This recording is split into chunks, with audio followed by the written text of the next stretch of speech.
Hey guys, I'm here with my two cousins, and a lot of people say this guy looks like how I looked when I was younger, so he's like a clone of me. We wanted to talk about essential Chinese words today, and one word we thought about is 吃.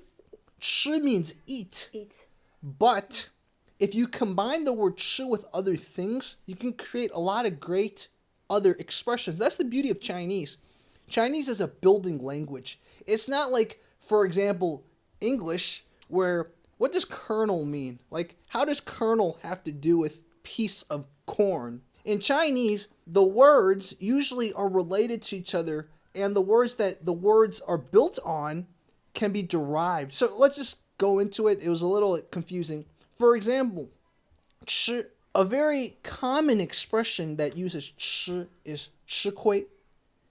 吃亏 means like someone messed you over, or you did something, you kind of reaped what you sowed. So it's like if you got screwed over and you kind of deserved it. 吃亏. It literally means like you eat like badness or something like that. It kind of works. Like it built upon the word 吃. So that's an example. Like you wouldn't have this type of word in English because, it wouldn't relate to eating what I'm trying to describe. Another word that you can derive from 吃, you can build from 吃, is 吃香. So, and she actually taught me this word before. I think 吃香 would be to talk about how you really liked or felt accepted at a certain place. So, for example, you could say 我们去美国很吃香. 可以那样说吗？可以啊，可以，就我们去美国很吃香，工作很吃香。你的这个工作岗位在某个地方很吃香。哦。就是你待遇比较好那种。哦，我懂了。So it's a way to describe sort of being taken care of. 吃, you take the word 吃 and then you can build on it. Another example that I can think off the top of my head is dian. Dian means electricity. Dian. But for example, computer, 电脑, electric brain. A computer uses electricity. So naturally, it would have the word dian in it. So that's what I mean by, if you understand certain fundamental words, you'll be able to kind of derive the meaning of more complicated words. You can't do that in English because English has too many word roots. So like, even if you didn't know what a computer meant, you would just hear 电脑. Other cousins laughing at the fact that I'm holding both of them. He'd be like, electric brain. Oh, that must have to do with something related to artificial intelligence or something like that. 来电, right? That's how you describe 电器. That's a good one. 电器 is like any kind of appliance at home, electronic appliance. 器 means machine. 电 is electricity. So 电器, you see it and you're like, oh, that must have to do with something related to machines and electricity. Right? You can derive the meaning of 电器 if you know 电. Before I was talking about 来电. What is 来电? 来电 is like if you are dating someone and then you guys feel a connection. 来电. It literally translates literally to electricity's here, which is like, you're dating someone. It's like, oh yeah, we feel something, right? And you can also use that term literally, which is, let's say electricity in your house somehow went out. You can say, oh, 来电了. So there's two meanings to that. 停电. 停电, right? 停电. The electricity's gone. Dian is a very versatile word that you can use to build other things, like 闪电, lightning, right? 闪 means flashing. Dian means electricity. Flashing electricity. If you just heard the word, maybe you don't know what electricity is, but you'll know that, oh, it's lightning. 还有什么电? 电机。电机.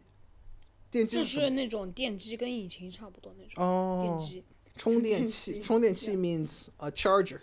充 means fill. 电 is electricity. 器 is machine. Fill electricity machine. Hey, that's a charger, right? So the word defines itself. That's the beauty of Chinese.